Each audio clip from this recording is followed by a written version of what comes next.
Yo, what's good? It's Drop from ProducerPolish.com. I got a track lined up, and I figured I'd go over some more techniques you can be using on compression and kind of show you what I've been doing as far as like you doing your compression in segments and that. If you didn't check out the first video, I put up another video about the basics, and I just kind of wanted to show you them in action. You know what I'm saying? On one of the songs that I was doing. This song right here is Faye McAllister and Nuck Gristle, and they're from Orlando here. This track's called Legally. But anyway, I found pretty much the loudest part of the track that I could pretty much get on average.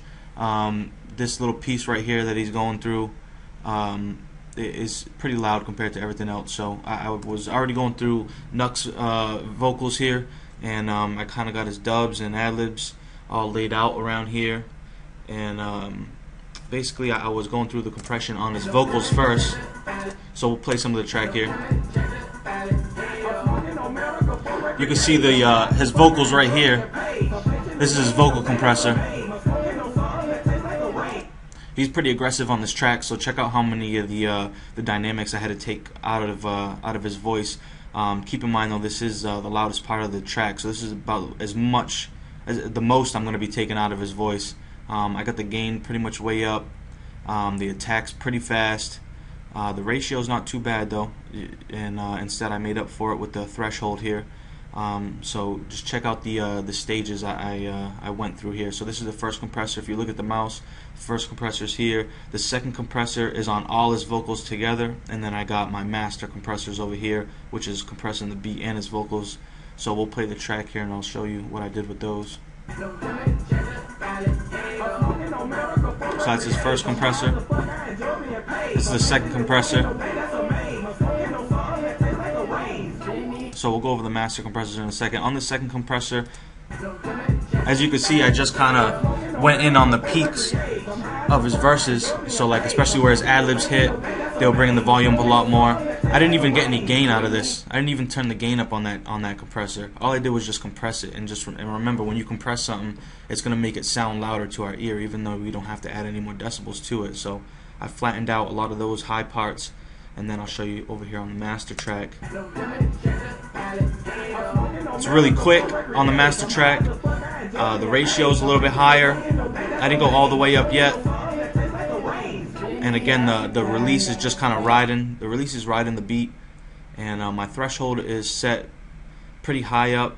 You know what I mean? I'm only really attacking the peaks, just kind of squishing stuff down. I'm not really looking to squash it and get a lot of volume out of it. Everything's already kind of smoothed over on this one, the vocal track. Everything's smoothed over. I smoothed it over a little bit more on his bus track here, and then on the master track, I'm just kind of doing a little bit more quality control there, and just taking care of the peaks. And then we got a limiter set up here, which is doing the same exact thing as this one's doing. I just like it because it's a little bit easier. The attack is already set to as fast as it can go, and I can clearly see where my dynamic headroom is that I can get out of it. So in this particular one, I'm getting about 3-4 more decibels, just raising up the volume on it, not even really compressing much.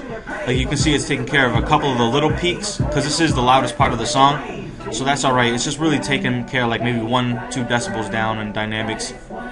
And then at the very last point before my master levels over here, so I'm just basically making a limiter set as fast as it can go, pretty long release.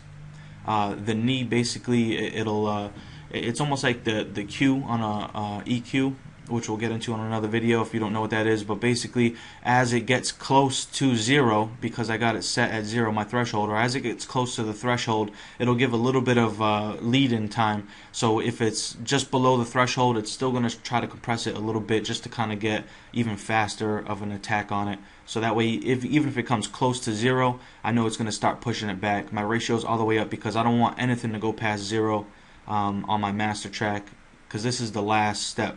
So you don't want any distortion, you don't want any red lights on this master fader when you're mixing down. So that's why I got this as my last effect here, using my compressor as a limiter and just making sure nothing goes above 0, nothing distorts. So I pretty much did Nook already, and I figured I'll go over Fame real quick, and you can kind of just watch me work and compress Fames versus here. Most of the work's already done on it, but let's just take a listen, and I'll kind of fine tune it, and you can kind of see where I'm going. I'm not using a compressor on his master bus here because he doesn't have too many vocals going on. He really only has a couple vocals that are present, so we'll just go through it here.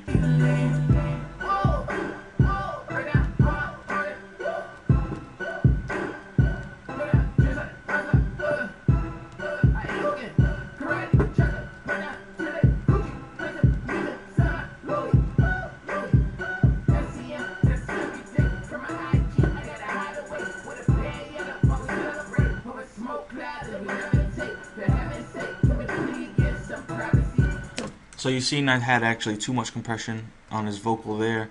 I let up some of the threshold, let up some of the attack, and took less of the gain. And you can actually see it's getting louder as I'm taking the threshold up. It's actually becoming louder, and it's not as squished. I'm going to squish it more on the end there. So I actually had a little bit too much compression. It's going to make it mix a lot better with less compression on his vocal in particular. So.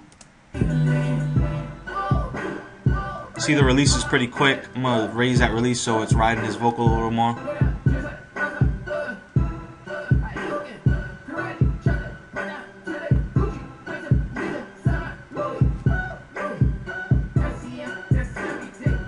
So my compression is good. I'm going to actually just raise it up on the fader itself.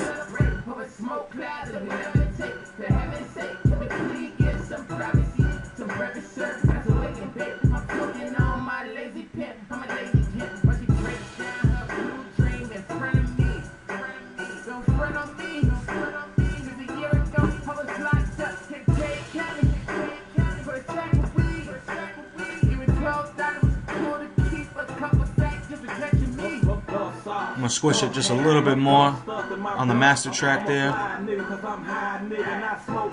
So everything's sounding pretty good.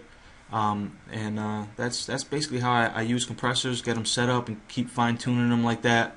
You know what I'm saying? Just keep practicing. If you already know how to use the compressor, hopefully this helped out a lot. Definitely send me a message, leave me a comment, like the video, and I'm going to keep posting up more videos. Hopefully the next one we'll get into EQ and that. So hopefully this one helped. Just keep going with it and keep grinding, and I'll check you on the next one later.